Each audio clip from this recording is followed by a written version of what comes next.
série de sermões intitulada Honrai-vos. E hoje eu estava pensando, essa semana foi muito corrido, muita coisa acontecendo, e a mensagem que o Senhor colocou no nosso coração foi hoje, e eu estou feliz, porque estou empolgado para pregar essa mensagem. Antes eu queria chamar a irmã Cida aqui. Vem cá, irmã Cida. Isso, vem cá, irmã Cida. Isso, vem cá. Eu quero chamar a senhora. Tem uma toalhinha aí? Tem uma toalhinha aí da Raquel? Nós estamos recebendo hoje a irmã Cida como membro da nossa igreja. Eu quero Eita glória! Amém. Deus abençoe. Quero que faça uma foto. Vanusa, faz uma foto do seu iPhone 14. Bem bonita. Aleluia. Glória a Deus. Fico tão feliz quando a gente recepciona pessoas aqui. Amém. Glória a Deus.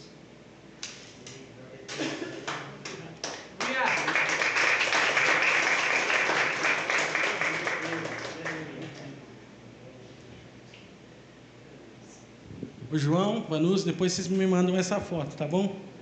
Glória a Deus. Estou muito feliz porque dia após dia nós estamos cumprindo o chamado de Jesus de ser uma igreja que faz eco.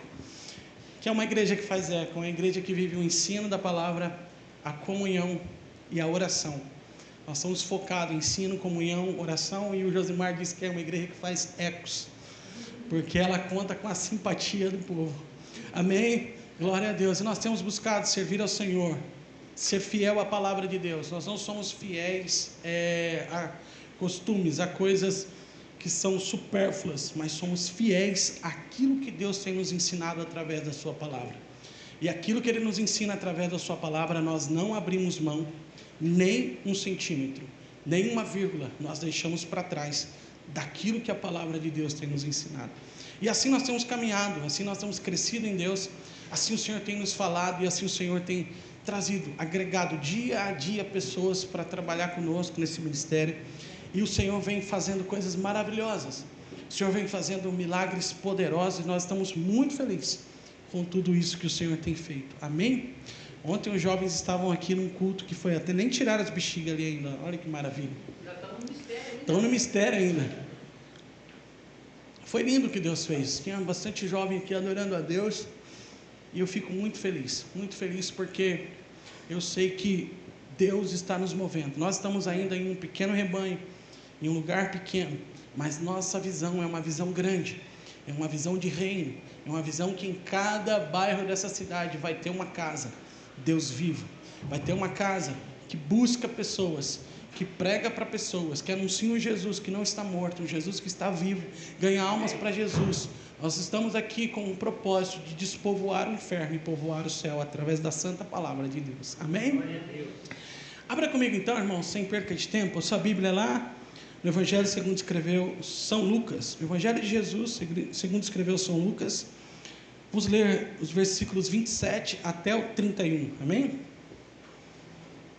É um texto bem curto, mas que fala muito aos nossos corações.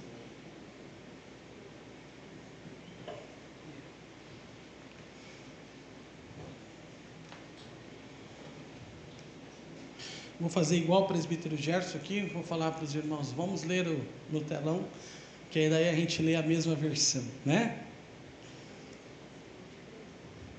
Lucas capítulo 5, versículo 27 até o versículo de número 31. Só lembrando os irmãos que amanhã essa mensagem estará disponível no Spotify, também estará disponível no YouTube, você vai poder acompanhar, vai poder mandar para alguém que não pôde vir no culto hoje essa mensagem, para que ele seja edificado por aquilo que você vai ser edificado hoje, em nome de Jesus. Amém?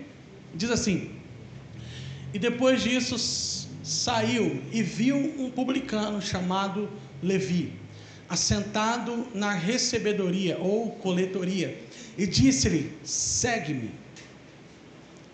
E ele, deixando tudo, levantou-se e o seguiu. E fez-lhe Levi um grande banquete em sua casa, e havia ali uma grande multidão de publicanos e outros que estavam com eles à mesa. E os escribas deles e os fariseus murmuravam contra os seus discípulos, dizendo: por que comeis e bebeis com publicanos e pecadores? E Jesus respondendo disse-lhes: não necessitam de médico os que estão sãos, mas sim os que estão enfermos. Eu não vim chamar os justos, mas sim os pecadores ao arrependimento. Pai, nós te adoramos nessa noite, nós te exaltamos porque o Senhor é bom. Muito obrigado porque uma vez mais o Senhor nos dá a oportunidade de subir nessa tribuna para dela, Senhor, em alto e bom tom, anunciar aquilo que o Senhor tem aos nossos corações.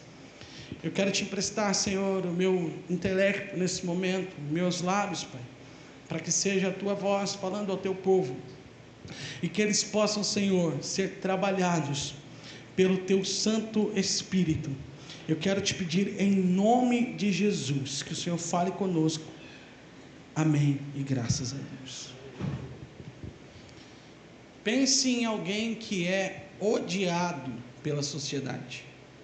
Pense em alguém, lembre de alguém agora que é odiado pela sociedade. Que se ele passar na rua, todo mundo o odeia. Fala, esse aí não vale nada. Esse aí não vale... Eu ouvi um pastor que falava, esse não vale uma tampa numa Fanta.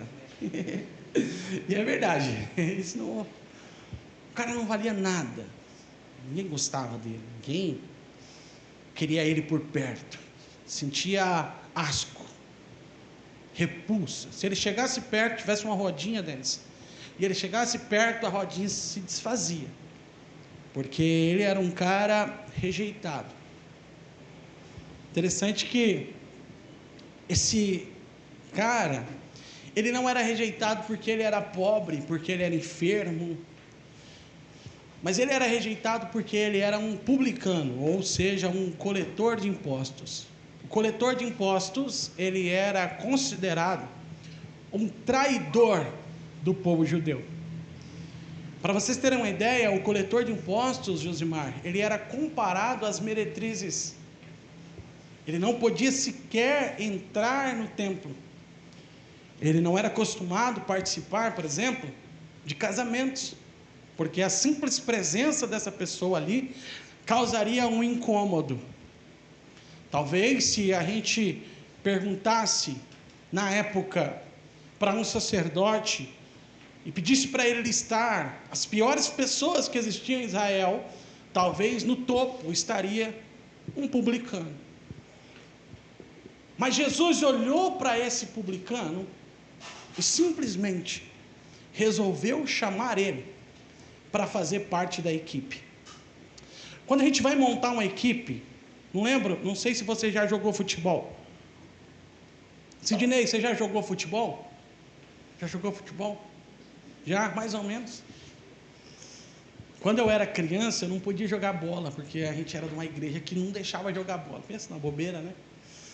Aí, só que a gente jogava mesmo assim, jogava escondido, olha só, pecava 2 vezes. E aí, escolheu o time. E na hora de escolher o time, Gerson, eles estavam escolhendo ali, presbítero, e sempre os mais ruins ficavam por último. Não pense que eu ficava por último, né? Porque eram os piores, e ali eram os últimos a serem escolhidos. Não, esse aqui não tem como jogar. Josimar, já foi o último a ser escolhido? Já? Ai, parceiro, toca aqui. Última a ser escolhido, Mari. A Mari é a primeira, certeza, joga demais, né? É a primeira. O Nicolas é o primeiro também, né, Nicolas? Campeão. Mas eu não tive essa sorte, eu era ruim, mas ruim mesmo. Era o último. E escolhia por último. Talvez aqui, Jesus estava escolhendo a sua equipe, e ninguém ia falar, cara, Jesus não vai escolher esse cara. Jesus não pode chamar um publicano. Ele não pode. Jesus estava montando a sua equipe de trabalho. Jesus estava chamando aqueles homens que iriam mudar a história da humanidade. Jesus estava dedicando a esses homens a maior honra que um ser humano poderia ter. E alguém diria assim, jamais um publicano vai ser chamado. Naquela época, existia 2 categorias de coletores de impostos. Existiam os gabais, presta atenção, obreiros. Existiam os gabais e existia os moques. Quem eram os gabais? Os gabais eram que coletavam impostos de todo jeito. E os moques eram os que cobravam impostos sobre exportações e importações. Dentro desses moques, existia o grande moque e o pequeno moque. O grande moque era aquele que não ia para a coletoria. Ele contratava outros publicanos para trabalhar para ele. Como exemplo de Zaqueu. Zaqueu era um grande moque. Ou seja, ele contratava publicanos para trabalhar para ele. Olha que interessante. Já Mateus era um pequeno moque. Por quê? Porque a Bíblia diz que ele trabalhava na coletoria, ou na recebedoria, que nem estava no texto. Essas coletorias eram como se fossem cabines de pedágio. E quem gosta de pedágio? Alguém gosta de pagar pedágio, irmãos? Alguém gosta? Quem gosta? Levanta a mão para cima. Ninguém. Eu não gosto. Toda vez que a gente passa num pedágio aqui no Paraná, vocês vieram de São Paulo, mas aqui no Paraná, os pedágios foram liberados por um tempo. Não sei até quando, mas estamos orando que seja para sempre. Mas está liberado. Então, quando a gente passa num pedágio, a gente glorifica. Porque, glória a Deus, principalmente quando a gente vai para Londrina ali, né, Vanessa? Você passa, aquele pedágio ali era terrível, era muito caro. E você passa ali, quando você passa, você tem a noção que você não precisa pagar nada. Você glorifica de pé. Glorifica de pé, irmão. É maravilhoso aquilo lá. Só que quando a gente passa e eles param ali, irmã Cida, e falam, você precisa pagar um imposto. Aí dói. E o Mateus aqui, ele estava nessa coletoria, recolhendo os impostos. Alguns desses publicanos andavam com capangas. E eles extorquiam, porque eles recebiam de Roma uma autorização para cobrar o imposto. Ok. E eles tinham um X que eles precisavam repassar para Roma. Só que como eles iriam lucrar em cima? Extorquindo o povo. Então eles cobravam muito a mais do que eles pagavam para Roma. Porque o lucro deles estava exatamente na extorsão. Então às vezes eles levavam capangas para até espancar pessoas, bater em pessoas. Então imagine que esses homens não eram muito bem vistos, muito bem conhecidos. Talvez Mateus não tinha um bom relacionamento na sua casa. Imagina uma noite de Shabá, que toda a família se reunia, e o pai sentava na mesa e começava a ler os salmos, a mãe sentava ao redor da mesa e começava a conversar com os filhos, e lá na mesa estava faltando um. Por quê? Porque o lugar dele estava vazio, porque talvez o pai e a mãe tinham vergonha do que ele fazia. Porque ele era um traidor da nação. Aquela noite para aquela mãe, para aquele pai, era triste. Mas eu imagino que para Mateus, essa noite era mais triste ainda. Porque ele tinha dinheiro, mas ele não tinha o prestígio, ele não tinha o prazer, talvez de estar sentado na mesa, que nem nós cantamos aqui, em casa, na mesa. Talvez ele estava entre o aplauso das multidões, que gostava dele por um lado, embora ele fosse rejeitado por outro, mas ele estava longe da mesa, ele não podia carregar o nome da família, porque ele era a vergonha da família, ele era a vergonha do seu povo, ele era a vergonha talvez da igreja. Mas quando Jesus passou naquela coletoria, Fabi, Jesus não olhou como os homens olham, Jesus olhou como Deus olha. E quando Jesus olhou para o coração daquele homem, Jesus sabia que ele queria algo. Então Jesus olhou para Mateus e disse, segue. Glória a Deus. Uou. E aquele homem não pensou duas vezes. Ele deixou tudo. Você está pensando que era pouca coisa? Ele deixou tudo, ele abriu mão de tudo e resolveu seguir um homem que ele não sabia quem era, mas que a palavra daquele homem tocou tão profundo no coração dele que mudou a sua história. Esse Mateus era eu. Esse Mateus era você. No mundo nós não valíamos nada, e quem disser que valia alguma coisa, eu vou falar que você é um mentiroso. Porque nós já nascemos em pecado e caminhamos em pecado, só que em um momento das nossas vidas, Jesus olhou para nós, não foi nós que escolhemos Ele, mas Ele que nos escolheu, aleluia! Ele olhou para nós e falou: eu te quero, oh, aleluia! E Mateus, quando ele recebe Jesus, quando ele deixa tudo e vai caminhar com Jesus, nessa narrativa, 3 fatos acontecem aqui, que me deixaram fascinados por esse texto. 3 fatos.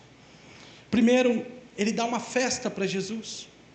Segundo, acontece uma crítica aos religiosos e, finalmente, Jesus dá uma resposta às pessoas que estavam criticando aquele momento. Vamos falar sobre esses 3 pontos e eu encerro o sermão dessa noite. Em primeiro lugar, Mateus, ele dá uma festa para Jesus. Olha que interessante, volta lá, filha, no versículo. E fez Levi um grande banquete em sua casa, e havia ali uma grande multidão de publicanos e outros que estavam com eles à mesa. Volta, por favor. O que foi que Levi fez? Um banquete. Nós estamos acostumados a receber. Eu vou na igreja hoje porque eu quero receber, e glória a Deus. Eu quero receber tal coisa, eu vou fazer a campanha dos 7 dias, os 7 mergulhos, os 7 não sei o que, o 14 não sei o que, o 37 não sei o que, porque eu quero receber. Mas o que nós estamos oferecendo para ele? Olha só o que Deus está falando. Mateus, quando ele recebe de Jesus um chamado dizendo: venha, a primeira coisa que ele faz, ele falou: eu vou entregar ao Senhor. Eu não estou falando de oferta, nada disso. Eu estou falando de entregar-se ao Senhor.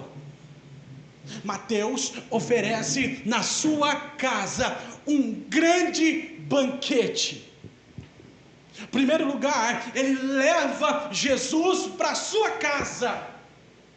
E quando ele leva Jesus para a sua casa, ele faz uma festa.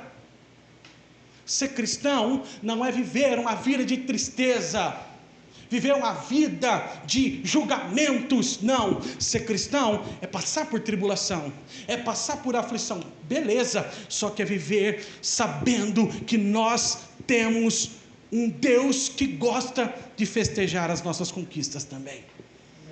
É um Deus que gosta de se alegrar conosco. Mateus leva ele para casa e faz uma festa. O que nós temos feito quando levamos Jesus para a nossa casa? Porque eu digo e repito, irmãos, domingo após domingo, o lugar mais difícil de ser cristão é dentro da nossa casa. O lugar mais difícil de expressar o cristianismo é junto com os nossos filhos. O lugar mais difícil de expressar o cristianismo é na nossa mesa. Só que Jesus precisa estar na nossa mesa. Quando ele recebeu Jesus, ele deu um grande banquete em sua casa. E havia na sua casa uma grande multidão de sacerdotes. É isso, irmãos? É isso? Quem está aqui? Havia uma grande multidão de quê? De publicanos. E por que não havia uma grande multidão de sacerdotes? Porque eles eram censurados. Os sacerdotes, você lembra do Chaves? Que a mãe do Kiko falava para ele? Vamos, tesouro, não se misture com essa gentalha.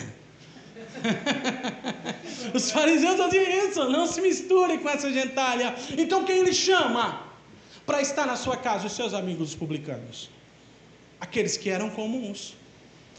Quando você recebe Jesus, você precisa mostrar para as pessoas que viviam com você, que faziam as mesmas práticas que você, que agora você mudou de vida, e agora você encontrou alguém que transformou o seu viver, e esse alguém é Jesus Cristo.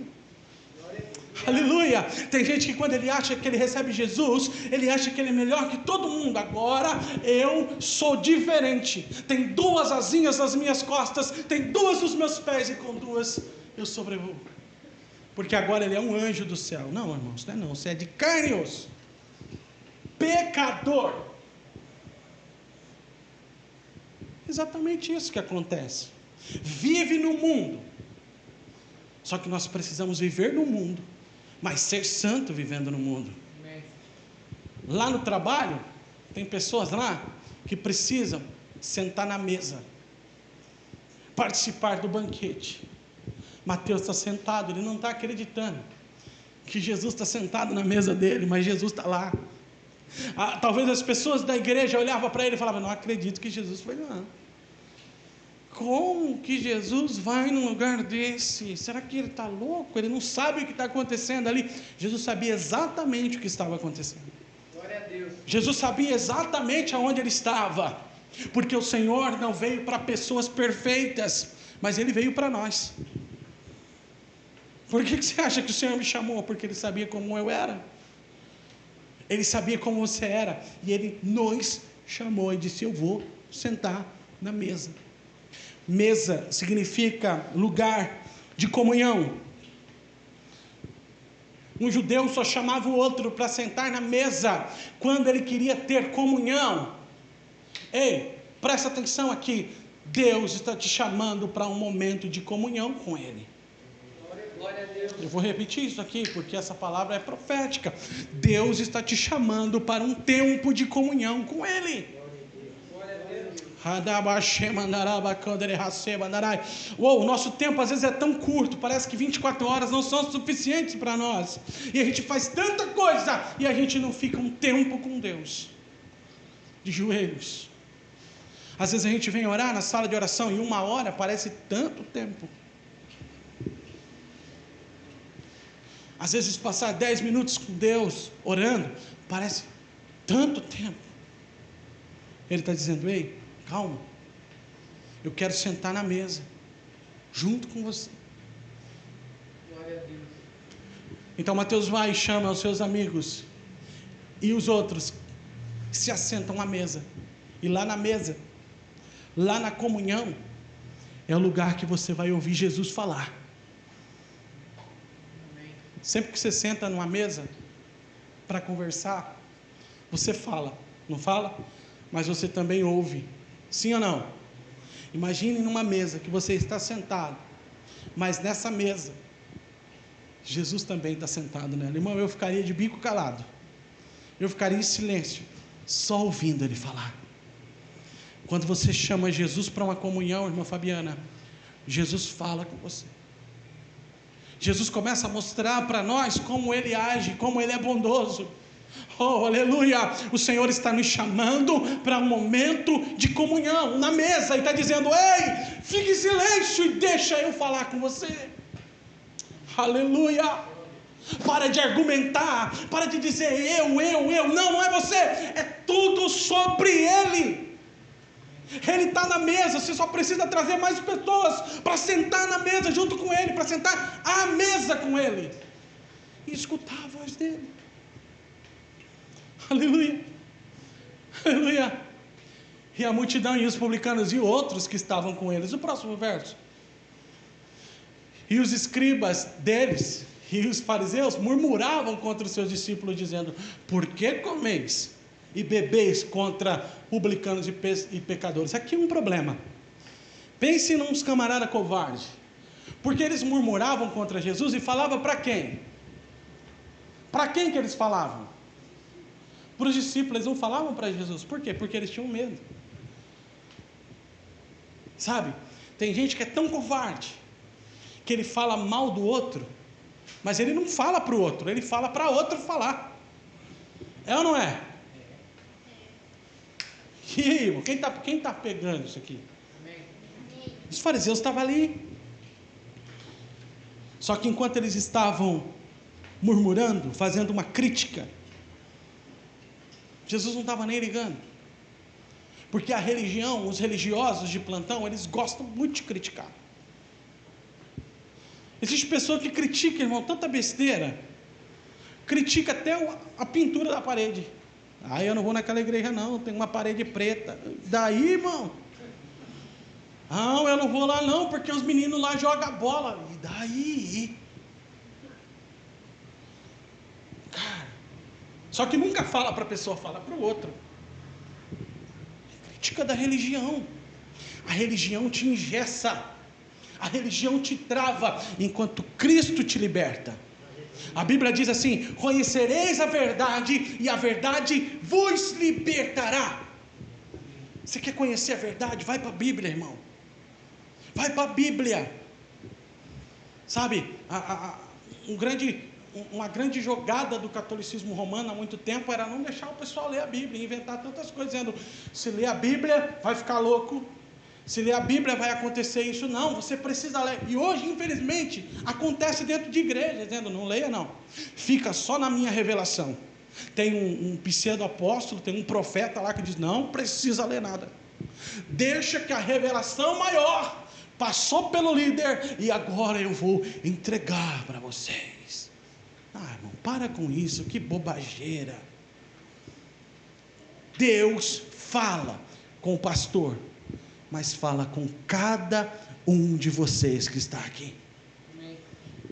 Quando você abre a Bíblia, quando você vai para o secreto, quando você vai para o relacionamento com Deus, Deus vai começar a falar com você e te trazer direção para a sua vida. Mas a religião vai criticar. E os escribas deles e os fariseus murmuravam contra os seus discípulos, dizendo: por que comeis e bebeis com publicanos e pecadores? E Jesus está sentado, comendo, bebendo, cantando, não estou nem aí. Pode falar à vontade, pode morder a língua de falar. Jesus está sentado, curando pecadores. Enquanto a religião está preocupada com o tamanho da sua saia, o tamanho da sua gravata, Jesus está por aí curando pecadores. Enquanto a religião está preocupada com coisas que Jesus não está dando a mínima, Jesus está andando pelos bairros, procurando pessoas e dizendo: segue-me. Oh, aleluia! Esse é o Jesus que eu anuncio, esse é o Jesus que eu prego, o Jesus que mudou a minha vida, o Jesus que transformou o meu viver, o Jesus que me tirou da prisão da religião, o Jesus que me colocou na mesa e disse: tem pão na mesa para você. Esse é o nosso Jesus. Ele está dizendo: senta na mesa, cara, senta na mesa. O que estão falando de você? O que estão falando de você? Se importa não. Ele está dizendo: escuta Jesus. Marta, a gente sempre cita, né? Ela estava preocupada, Joel. Preocupada, porque e agora? Eu vou ter que matar um frango, eu vou ter que despenar o frango, eu vou ter que botar mais água no fogo, feijão, porque Jesus está aí, trouxe uma galera, e agora o que eu vou fazer? E está correndo para cá, tem um balde na mão, tem um rodinho no outro, Fabiola correndo para lá e para cá, que nem a nossa irmã Neuza. Quando eu falo que vou almoçar lá, ela fala: eu vou ter que fazer o dobro de feijão, porque come demais, e vai. Não deu risada, né? E Marta estava assim, cara. E Jesus falou assim: ei. Aí ela ficou tão incomodada com aquilo. Interessante que ela ficou tão incomodada, Yasmin, que ela disse assim: ô Jesus, tá vendo não? O que, filha? Estou aqui se matando de trabalhar, a minha mão calejada aqui, estou cansado, estou suado aqui. E Maria de boa, sentada. E aí na mente dela, ela deve ter pensado assim: agora Jesus vai dar um esculacho em Maria, eu tenho certeza. Agora. Ela esperou, né? Chegou a esperar. Agora é o momento. Naquela espera, Jesus fala bem suave: Marta, para que isso, Marta? A melhor parte Maria escolheu, que foi ouvir a minha voz. A melhor parte é ouvir a voz de Jesus, se sentar na mesa com Ele. A melhor parte, Camila, é ouvir o que Jesus está falando. Dizer assim: vocês são amados por Deus. Passa o próximo para nós. Olha esse versículo. Aí agora nós vamos para o terceiro ponto. Olha a resposta de Jesus. A religiosidade. E a gente vai terminar por aqui. Mas olha o que Jesus disse para aqueles que ficam acusando, para aqueles que ficam apontando o dedo, agarrados numa pseudo-religiosidade. Olha o que Jesus disse. Jesus respondendo disse-lhes: não necessitam de médico os que estão sãos, mas sim os que estão enfermos. Aleluia. Jesus está dizendo assim: enquanto vocês estão preocupados com tantas coisas desnecessárias, eu estou preocupado em curar aqueles que estão doentes no espírito. Eu estou preocupado em ressuscitar aquele que está morto no espírito. Eu estou preocupado em gerar filhos. Aleluia. Nós estávamos mortos, irmãos, em delitos e pecados, todos aqui, sem exceção. Só que Jesus veio e nos ressuscitou. Jorge, quando Jesus nos ressuscitou, cara, é uma ressurreição eterna. Ou seja, a gente estava morto, Ele nos ressuscitou, e agora a gente vai viver eternamente. Aleluia. Não, você está entendendo isso aqui? Você estava condenado à morte eterna, mas quando você recebe Cristo como seu Salvador, você nasce de novo, e agora para uma vida eterna nele. Aleluia. Jesus está dizendo: eu vim para aqueles que precisam, porque aqueles que estão sãos não necessitam de médico, mas sim os que estão enfermos. Aquele que se acha perfeito, beleza. Só que Jesus está dizendo: não foi para esse que eu vim. Eu vim para aquele que é imperfeito. Talvez você entrou hoje aqui e só Deus sabe como é que você entrou. Você entrou aqui se sentindo o último da fila, dizendo: para mim, olha, só misericórdia. Deus tem que ser muito bom para salvar eu, porque eu não valho nada. E o Senhor está dizendo: eu sou bom o suficiente para salvar você. O meu amor é suficiente. Glória a Deus. João 3,16. Porque Deus amou o mundo de tal maneira que deu o seu Filho unigênito, para que todo aquele que nele crê não pereça, mas tenha a vida eterna. Passa o próximo versículo, olha lá. Eu não vim chamar os justos, mas sim os pecadores ao arrependimento. Naquela noite estava sentado um Mateus na frente de Jesus. Mas naquela noite ia sair da frente, ia levantar-se daquela mesa um novo Mateus. Um Mateus arrependido dos seus pecados. Porque quando Jesus nos chama para um relacionamento, Ele muda a nossa história. Vem um arrependimento, você se arrepende dos seus pecados. E arrepender dos pecados é deixar eles para trás. Mateus até então era renegado pelo povo, cometia um monte de coisa que era errado de fato. Só que a partir de agora, ele deixou tudo para trás, para seguir um homem, o Filho de Deus. Jesus está dizendo: eu não vim chamar os justos, mas sim os pecadores ao arrependimento. O Senhor Jesus veio nos chamar ao arrependimento. Ele veio nos tirar da escravidão do pecado.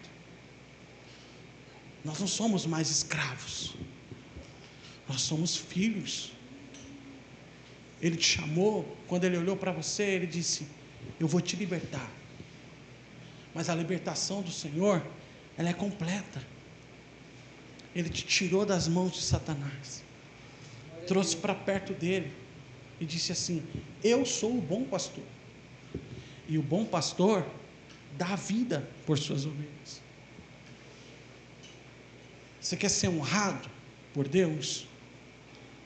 Quer ser honrado por Deus? Leva ele para casa. Você quer ser honrado por Deus? Convida ele para sentar na mesa. Coloca essa canção para nós, filha. A tua mesa cura. Você quer ser honrado por Deus?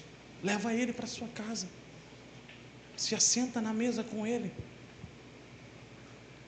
Sabe, honra no contexto dos evangelhos Não é aquela honra que a Damares conta e canta.